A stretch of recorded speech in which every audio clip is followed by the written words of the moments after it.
Hollywood has not been good about return on capital.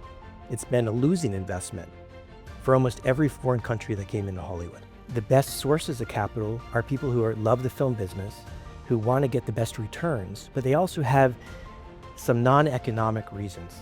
It's very different when you say AI is writing the story versus you're prompting AI.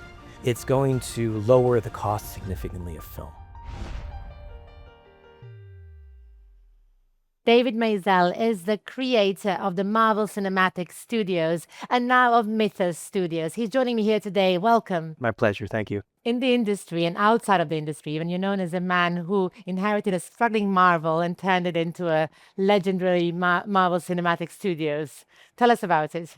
I'm very fortunate. I grew up loving Marvel and also had this dream of making big movies and really worldwide mythologies, even to that extent. And I was able to combine it together and worked really hard to get proficient on how movies are made, how Hollywood works, and had a chance to work at the top 2 talent agencies and hired by Michael Ovitz, who was the most powerful man in Hollywood in the 90s, worked at Disney where I ended up selling my company. And then I was in this position where over a weekend, I thought of both the business and creative aspects that could be a new form of film. Because the first movie as a business is always risky. Sequels or related movies are a little bit more predictable. And so you can manage your profit margin, not whether you make profit. So if I could come up with something where there was one movie, like Iron Man, and if it worked, there was another 100 movies afterwards that were direct sequels or quasi-sequels, the same characters. So we have that a bit with streaming now, but back in 2000, the 2000s, first decade, that didn't exist. So that was the business idea. And then with that, I knew I had to do something I was passionate about and something that was naturally a universe, not forced. And the Marvel comics all exist in the same universe. So at the time, they were licensing the movies to other studios. Sony would have Spider-Man, Fox would have X-Men, and Marvel would have no control, no creative control, and a very small financial piece. But the characters could never be mixed. So creatively, I thought it'd be great to get the rights back and to mix the characters together. And on top of it, have Marvel make the movies, because then you have 100, you make all the profit, which is why we got Marvel from such a high valuation to Disney, but also you have 100% creative control. So I realized the way to do this would be to go work at Marvel and to convince them, which was one man, Ike Perlmutter, who controlled the company, the public company. It had just been bankrupt a year and a half earlier, and its market cap was like 100 million.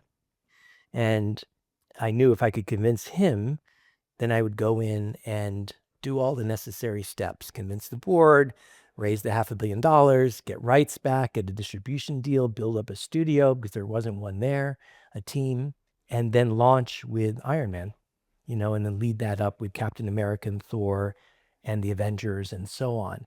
It seems obvious now, but back then, the only reason I got a chance to do it was nobody else really wanted it.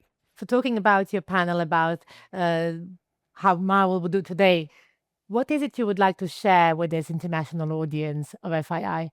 A common mythology, common entertainment, common stories is something that, independent of anyone's beliefs, is a positive thing for the world, something that can bring us closer together in an era where it's very divisive. When I talk to people about Marvel in the Marvel Cinematic Universe, their gender goes away, their age goes away, where they live, their politics, everyone just, whether it be someone in the mafia or the President of the United States, they all love it. And it brings people together. And I think it's worthwhile trying to create a new one, both for the obviously financial success that it could be. Marvel is now arguably worth 40 or 50 billion within Disney, but it's also has a great service for the world. The bar is high now. I've said no to everything for the 10 years after I sold Marvel to Disney because I didn't see anything that I thought checked all the boxes. I finally found something in the past 5 years and got very lucky. James Cameron had the rights to a comic book company, and I stepped in when he had to do Avatar and launched a mythology called Ecos. And the last thing I'll say about this is the best new mythology, I think, has to be something that feels new to the world so they can discover it with their friends and their family. and have the excitement of that, but has a legacy. So it's not just a new idea that popped up. People can geek out and go in and saw what happened. And with Ecos, it is that. It's based on the art of Michael Turner and inspired by that, but a new concept. Almost every Marvel movie ends, no matter how great the characters and the drama is, still with a fist fight. So I wanted to create a superhero who's strong and can fight, who's got cool powers and stuff like flying. But his real power is empathy and his ability to connect with other people and get them together. And it sounds like a soft word, but it's not. It's getting people to really understand, even if they disagree about things. And that way, kids and other people can look up after the movie and have a conversation about that rather than just about force and fighting and the need for balance. We have been talking a lot about AI and its impact on the entertainment industry. What is your view? I'm excited. I mean, but it's also my optimistic personality. Like it's happening, so I don't want to ignore it, right? It's going to lower the cost significantly of film, right? Visual effects, animation. We've already had technologies to create animated movies or to create explosions and visual effects. This is another technology to do that, but at a lower cost, right? So it's going to that will lower the bar for movies, which is important since theatrical's still not back to where it used to be. And it allows for some quicker like playing with things. Like you can test out scenes and things like that that might have taken longer than without that technology. On the flip side, for the world, it allows people to for the first time have a chance to create content that's in their minds. And it's very different when you say AI is writing the story versus you're prompting AI. So I think the part that excites me is prompting AI, right? Um, and people will have a chance to do that, but it's going to get very crowded. So intellectual property is the one thing that's a constant, owning the IP. Do you feel more regulation will be needed? It's a very good question today when the big news is Sora being eliminated. And so Disney announced a $1 billion partnership with OpenAI to be the first studio to really play with short form content, AI content around their characters and really discover how IP can be protected. So I hope they have the right regulations for that and the right sort of policing of that, at the same time allowing for people to engage with their favorite characters.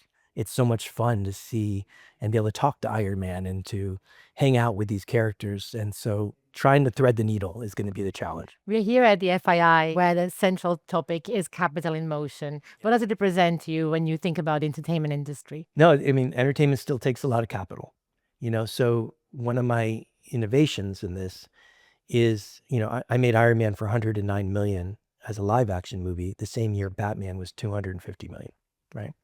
So capital, Hollywood has not been good about return on capital. It's been a losing investment for almost every foreign country that came into Hollywood.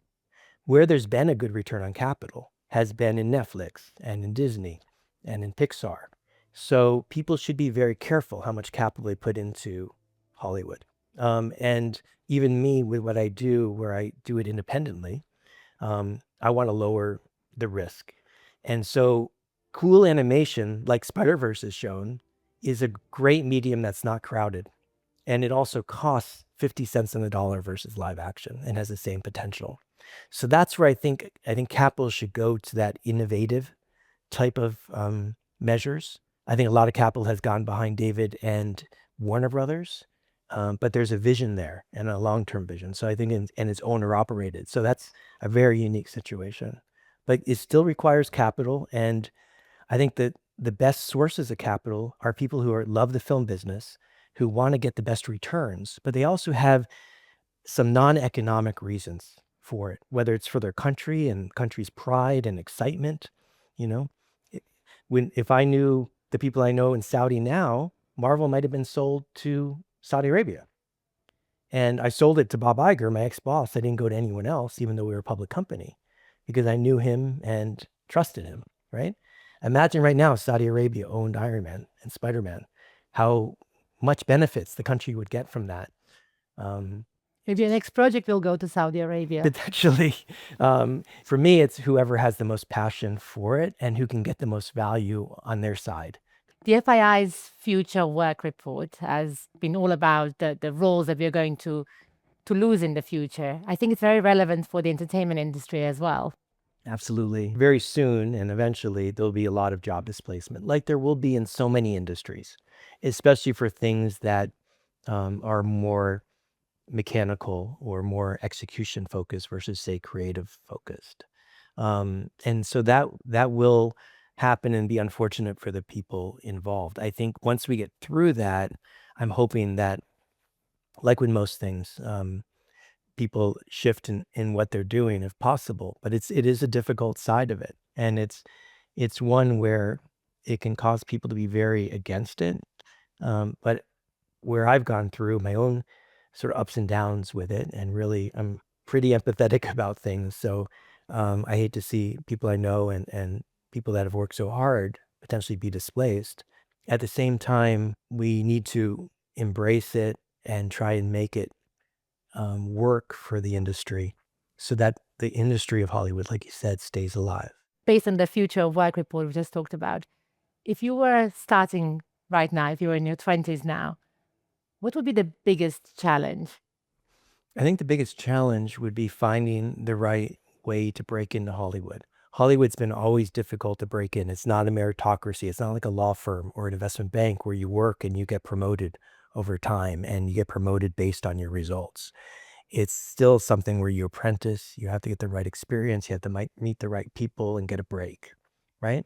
If I wasn't successful with my cold call to Ike and President Trump, 23 years ago, um, a no would have changed my life and there would be no MCU ever, or if I decided to go do something else that was less risky. And so I think young kids now, the advice I give them is to become expert with AI, to become so facile with it and explore it in every way with entertainment, because that's always going to be needed. And it's going to be the younger generation who's going to be more adept at it. You said it was difficult to go back into business after Marvel for obvious reasons. So give us the business journey of Ecos, please. Yeah, it's as much as I love the creative, I got fascinated with the creative of coming up with the Eco story and putting it together, and thinking through what could be a worldwide event and hopefully mythology. But to do that requires capital, both development and in making the movies. So what I did is I created a new studio called Mythos, with mythologies. And I like words that begin with an M and have 6 letters. um, but and I'm lucky enough to have friends that are patrons that wanted me to not retire, to get back in the game and fund me. But it's very difficult from someone on the outside. And I was also lucky that James Cameron let the rights expire to the properties that I wanted. Um, the challenge in making movies, and the reason why a lot of movies don't work, is the people who put the money in get a lot of controls, right? And for example, if I had taken outside money to make Iron Man, Robert Downey would not have been in the movie.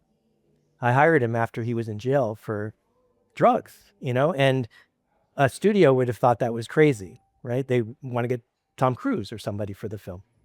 And so you have to not just raise the money, it has to be from people who believe in what you're doing and are willing to support that, And so a lot of great ideas get wrecked by bringing too many cooks into the kitchen.